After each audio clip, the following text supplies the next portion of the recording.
A very warm welcome to today's video. This one is slightly different. I'm going to be doing a more comprehensive video on revision. It's about that time of year that second year students are going to begin thinking about revising. I wish you the best of luck for that, but I'm not just here to wish you luck. I'm here to talk to Louis Fligg, a teacher, PhD student and writer of philosophy, so a real authority. Today we're going to talk about how to revise, what's the methodology, how students who are aiming for the top marks should do things differently. We're going to talk about some mistakes to avoid and how to make some really good predictions so you're prepared for the exams. Now, as always, I've got a host of free resources in the description. I've got links to Louis' channel. Louis, thank you very much for your time and your insight. I'm very grateful. I'm sure people watching will be as well. So Louis' channel is in the description. I've got a host of practice questions. I've got my free course on the technique, and I've also got my email. If you would like to receive private tutoring from me so I can help implement the things we talk about in this video, I can help implement and teach you and work on the mistakes that you're making when it comes to the content, just give me an email. With that being said, I hope you found this video helpful. Thank you for watching. A very warm welcome to today's video. Something slightly different in this one. I'm joined by the wonderful Louis Fligg, and we're going to be talking to you today about revision, something I haven't covered yet on this channel. So not content, not technique. We're going to work on how students should best revise, what the best practice is. We're going to then talk about how students who are focused on the top marks, what they need to be doing more of, what they need to be doing differently. And then we'll move on to talk about some mistakes to avoid at the end of the video as well. Now, Louis, thank you very much for joining me.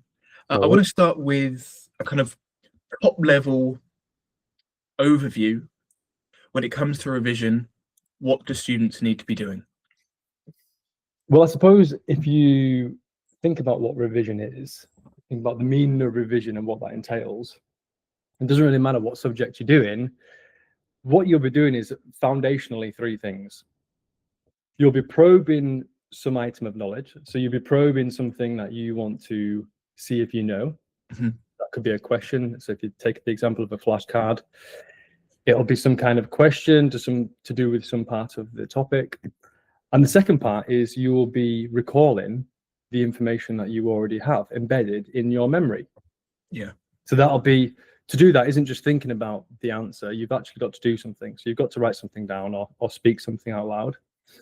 And then finally, you need to check your knowledge. So check your answer, check what you think you know about the topic, and self-assess. So figure out where you could have gone differently, what you've missed, and how you could do it a different time around. And that is ultimately what revision is. It's probing knowledge, recalling what you know, and checking to see what you don't know.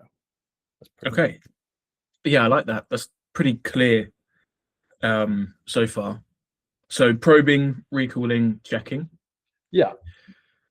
I do have a question on the probing aspect. So what does probing actually look like for students? Yeah, let's sit down for a revision session. Sure. What is it that they're doing?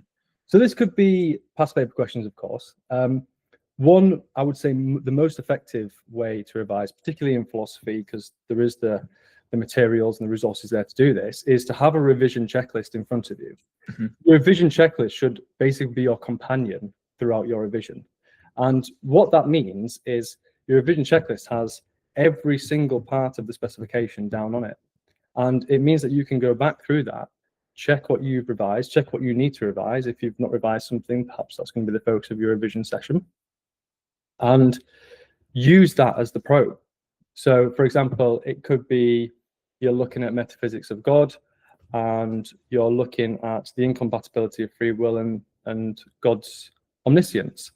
So that's going to be your topic. That's the probe. And then you need to see on that revision checklist, you'll be RAG rating. Okay, so the philosophy checklist, which you'll be able to access. We'll probably put a link to that or something. Yeah.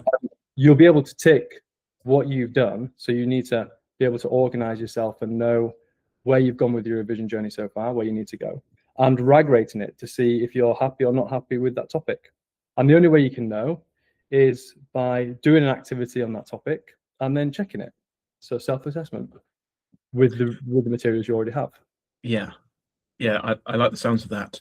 When you mention you do an activity for the self-assessment, you mentioned, practice questions. For me, when I'm engaging with students, that is what I'll recommend as like the gold standard. It is practice questions. High level students, they're going to be doing more, more practice questions. But what other ways, if students, they know practice questions are going to be good, what are other ways that they can do this kind of probing? Well, I would say with the practice questions to start with, one good thing to say about actually answering a question, so like an explanatory question, is you can think about it like, so the best way to learn, this is what a lot of the academics in educational pedagogy believe this. They say that the best way to learn is to teach. So a good way for you to embed knowledge is by teaching it to other people. So it would be teaching it to your friend, teaching it to a parent, or teaching it to someone on the course, because that way you can have some dialogue. So you can also do that when you're writing out the answer to the question. So you could be thinking, okay, so the examiner, treat the question like you're teaching an examiner in written form. And a good way to do that is, and it's kind of a good technique for doing 5 markers in general, which is start with the broad idea. So when you're writing out your big paragraph, it's 5 marker, explain an idea. Start with something very broad and think about it like going towards the more deeper points. So you're starting with the general idea. This is an idea that says blah, blah, blah, blah. What this means is, and then you're going to be going into the logic of the argument. So learning how to really pick out the intricacies of the idea, of the theory, and laying that out really, really systematically in a logical way. Yeah, I like that you mentioned, premise, conclusion, standard form. That's definitely one thing students can do if they're sick of the practice questions. Teaching, that's such a big one. That probably did, I think in second year, when I was in second year, the biggest thing I did was just more practice questions. But the other thing, study group got together. We were teaching each other different parts of the course. We were writing practice questions for each other. So, a secondary bit of advice that I would tack on is a study group. And then if you have that, you have more leverage to, or it's kind of a different way of doing the practice questions. You're teaching yourself, teaching each other. So I really like that. Yeah, there is of course past paper questions which have already come, so you might have a list of them somewhere. But yeah, you're also trying to anticipate what questions might come up, which you might not have tried before, and might not be in the past paper questions. There's plenty of questions that haven't been asked to do with the content, which will get asked at some point in the exams or the exam series going forward throughout the years. So yeah, if you've got another peer that can help you by probing a question, or you can try and probe your own question. So you can think to yourself, look, how would I anticipate a question to be asked? See if you can be creative in that way, because that also, there's some level of understanding that you're demonstrating even by being able to ask a question in a precise way. So a lot of philosophy is just asking questions, and being able to ask a good question, ask the right question, kind of is halfway along the way to answering it. So yeah, maybe just try and be creative in the sense of asking your own questions. What would you anticipate would be asked on this topic? I mean, on that topic of what we don't know, what do you recommend students do when they're doing their revision? They're looking at omniscience, and they don't know. What do students do then? Yeah, so let's say you just don't understand. So if it's like, well, you've got the content there, you've tried practicing a few questions on this, and every time you sit down to answer a question on this topic, no matter how many times you've reread back through the content or looked at the revision guide or something like that, or spoken to a teacher, you're just not understanding what's going on. Every time you need to recall it, it's not happening. At that point, You would have obviously marked it as red on, or like not happy on your revision checklist, so you know that it's something you're struggling with. You might have been through it 3 or 4 times. If you've only been through it once and it's rag rated as don't know, you don't write it off, because you need to be, when you're looking back through your revision checklist, you should have covered every bit of the content 3 to 5 times to really be happy that all of that content is embedded in your memory, ready for the exam. Before you're going through all these practice questions. But if there's something that really is not sticking, there is of course asking the experts, asking the teacher to help talk you through it, and try to articulate to the teacher what you don't understand. Try and figure out what it is you don't understand and what it's exactly about, because it won't be anything about it. There'll be something precise about the topic or the theory that you just not quite getting. So that's a good way to go. But also maybe try and think about it from the point of, why would someone not agree with it? How would you judge this idea? So you don't understand a lot about it, but what's wrong with it? Because this is something you have to do in your essays anyway.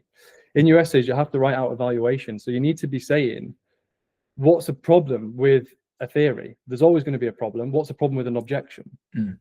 So maybe a good way is to look at it from a different angle and to try and see what you think is wrong with it. Because in your essays and in your exam in general, you have to put every idea in the strongest light. So you have to know as much about it to put it there in its best form. So at that point, maybe you need to be thinking, well, maybe I don't agree with this idea. Maybe the reason why I don't understand it very well is because I don't agree with it. So I'm not giving it enough of my attention. So at that point, maybe try and think about what is wrong with it and see what areas of the idea do you not know about. Yeah. People who are watching this are having in good faith that they might be on for the top marks. They're working hard. They're doing extra reading and extra watching and things like this. What do you recommend they need to do to get the top marks? So where most A-level students will be winning the top marks is in their essay. Of course, there's getting the 5 markers and 12 markers right, which basically is just precision. It's you understanding the theory that it's going to be asking you about. There's no evaluation to do. It's just you articulating yourself precisely, getting all the nuances of the theory in that the examiner needs to know that you know about. Whereas with the essay, this is where you'll pick up the most marks, because the 25 markers, it's this where you really need to be prepared, and you can be prepared. It's unique in philosophy that, well, not necessarily unique across all subjects, but one thing you'll get with philosophy is you can sort of predict what questions are going to come up in your essays, and these are 25 markers, the big questions. So you need to be spending weeks working on your plans for your essay. You should not go into an exam, opening up an exam paper and finding the 25 marker and being shocked or surprised in any way. You should be opening up that 25 marker. You know the topic, you know what you're arguing, and you've gone through that argument thoroughly. You've tested the argument with people. You've spoken to your teacher about the argument, and that's where ultimately you're going to win marks if you have a thorough argument. What a thorough argument means is you've got enough of the kind of the key theories from the specification that's related to that topic, but really what it is the evaluation. That's where it matters, and that's what you'll be doing in demonstrating your independent thinking skills. And this is what you can do. You can prepare this beforehand. You don't have to do all the independent thinking in the exam. Do it before. Really plan out, what is your evaluation of this? What do you think is true? What's wrong? What's strong? What's weak? What's right? You need to be doing that thinking for yourself, and you need to be running that by people. See if it works. See if it's solid argument. And then you've done that multiple times, you're ready for it in the exam. That's ultimately what an A-star student would be doing. Yeah. So 3, 5s, and 12s, it's about being, in both cases, it's about being prepared, right? But for the smaller mark questions, the AO1 questions, students need to be prepared by having that really rigorous understanding and having practiced, writing everything out, doing questions on like all aspects of the content. So everything comes up, they're ready. The essays being prepared looks maybe a bit different. We can be maybe more prepared because we can make predictions about what we think is going to come up.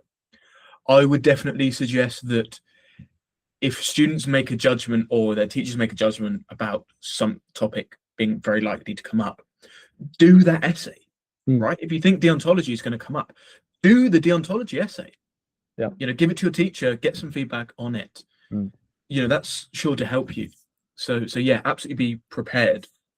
Yeah, I mean, of course, the ideal is that you'd have practiced every essay over the 2 years. An ideal would be you've gone through every option at least once. The idea with your targeted essays is that because they're the predictions, they're the ones that you're going through over and over and over. They're the ones you're really concentrating on to make as solid as you can. So that's all the prediction really means. It just means that you've paid more attention to those ones, and you really thought them out, and you've really got them solid. You've really embedded them in your memory. Focus. So to use that, yeah. I mean, in terms of predictions, I'm sure you're great at helping your students formulate some reliable predictions. But I know other students may not have that luxury. So how can students go about making predictions for what they think is going to come up? Yeah, so the way philosophy exams work is it lends itself to quite easy predictions, only really with the essays. So with the essays, each question is going to be on a topic, and there's say 5 to 7 topics per unit. So there'll be 5 to 7 overall topics for epistemology. So there'll be 5 to 7 essay questions that could potentially come up. And the way the exams work is the examiners recycle the questions over a period of time. So if a question's only just come up, or come up in the last 2 to 3 years, it's probably not going to come up again because they're going to be recycling the more remote questions that haven't been up in a while. But that's why usually when teachers predict, they'll look at the last, they'll usually predict kind of 2 essay questions which are going to be the most likely to come up, and that's how the prediction works. And you can get past paper questions, so you can get all the list of past paper questions, which is worth doing. I think you might have some. I'll certainly send a link to a folder that has all that, so students can access it and see for themselves what questions they think might come up. Great. So look at the data. Think what's most likely to come up. Based on that, I think you're right. So we've talked about top level, high level students. They're going to need to have an increased level of being preparedness.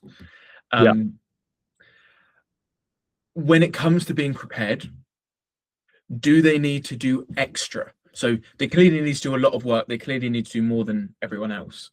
But do they need to do extra reading? Do they need to read the set texts? Do they need to go beyond, bring in arguments from beyond the specification? You certainly can, particularly in your essays. If it's related to the topic, it's okay to do that. It depends how far you want to look. You've ultimately got to take it on a graded basis, I suppose. So what I would recommend for all students is to start with just the content, just the specification, and make sure that is absolutely solidly grounded. Absolutely. And that's the first thing you should be doing in your revisions. So you should really revise them from now. You've got the revision checklist. You're going through each part of the content on that revision checklist, and you want to be covering everything kind of 3 times.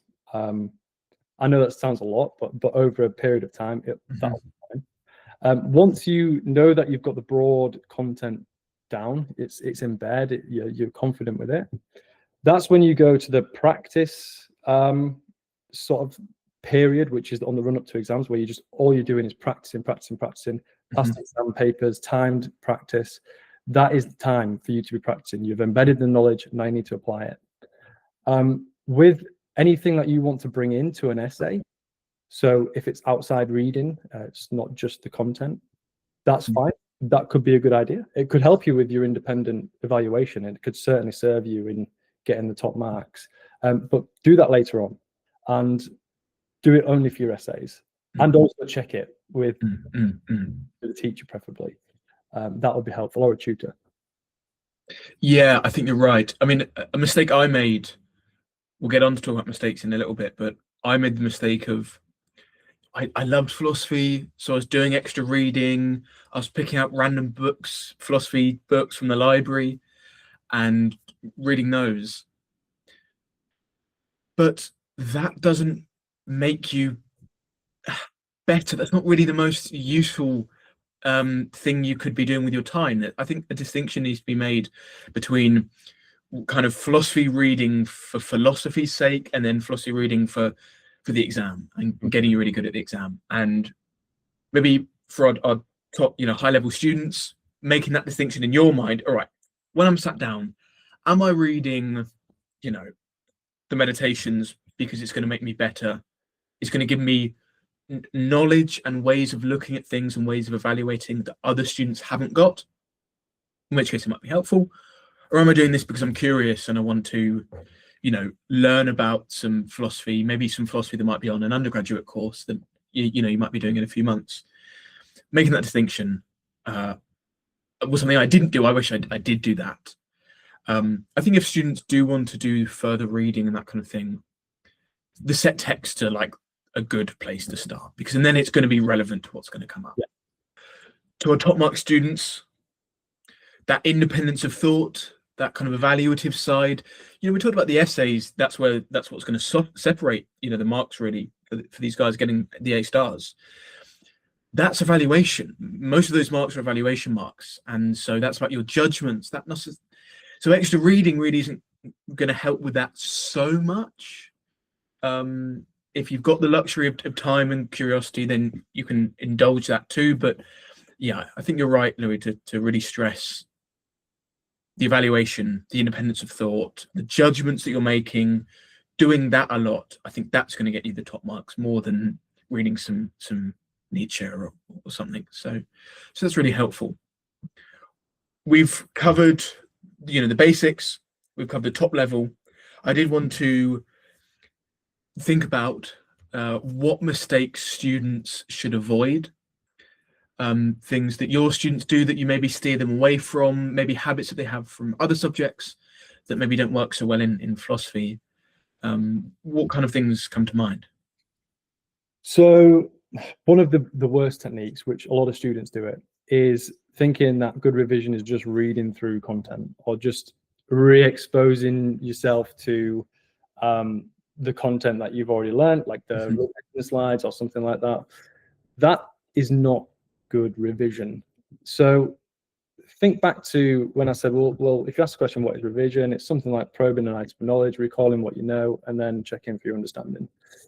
That is something that is a good thing to do when you're revising. Rereading through revision guides or slides or something like that, or just watching a video, doesn't really allow you to, one, probe knowledge just randomly. It doesn't allow you to recall. It doesn't allow you to practice. And you can't really self-assess whether you've actually understood what you've read. So it could just be a pointless activity. And revision really needs you to make sure you know that you know. That's what you need to know throughout. It's not just, okay, I've read through that, great, fantastic. You know it? So that's another thing. It's like a lot of students don't practice enough. They don't do enough practice.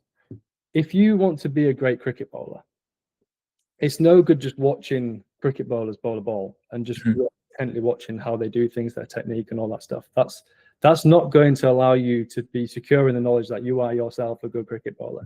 You need to bowl the ball. And that's why when you're doing exam revision, you need to do the exams. You need to be practicing what it ultimately means for you to get a good mark. Because the only way they're going to assess you isn't how well you read something, it's how well you actually put things down on paper. So that should dominate the revision. And then I suppose finally, I would say, just from a general point of view, as a bit of practical wisdom, is think about where your attention's going. So you can't learn without paying attention. Ultimately, what you will learn, you'll most likely have paid attention to it, and that's why you've learned it. And whatever you concentrate on, whatever you pay attention to, that's like data going into your brain. So you can think of your brain like a computer. And there is only so much of that data that you'll ever remember. It's probably a small amount of data that you put in there, you'll actually retain. So taking that idea, when you're revising, you should be thinking to yourself day to day, it takes a lot of energy to pay attention. I'm sure many students know that. you know, it's hard to actively pay attention to something rather than just passively paying attention to something just because you're habitually disposed to do so. It's like what happens with students a lot is they'll be very quick because it's easy to go and procrastinate, and that usually means just scrolling through TikTok or Instagram. Yeah. But that as a student, what you need to be thinking is, what I'm doing here is I'm putting data into my brain, and bear in mind, in a day, I've only got so much that I've only got so much concentration, so much attention that I can pay. Is this the right kinds of information? Is this the right data that I want to potentially be memorizing? This is a crucial time. It's your exam. So be thinking about where you're putting your attention day to day. Yeah, I think that's a really nice point to finish on. Focus. You know, don't get intimidated. You know, I certainly felt this as a student. Students would be like, "Oh, I'm revising for 6 hours today. I'm revising for 10 hours today," and what that study session might actually look like is, you know, some notes and then some scrolling, and it isn't focused. You know, you want to like get it to the longest time you can absolutely focus for, without putting any more. You know, you want that focus, you want that attention. The data you're putting in is the work, is the philosophy, and then you lose that, you stop, you take a break. You know, like, it isn't about doing a 3-hour marathon, study marathon. It's about the bits of focus you can get, and trying to increase that over time. It's great, but I think students should avoid that kind of rat race of how long they can work for. Okay, with that being said, I think that just about wraps up this video. Louis, thank you very much. Thank you very much, Sam. Appreciate it.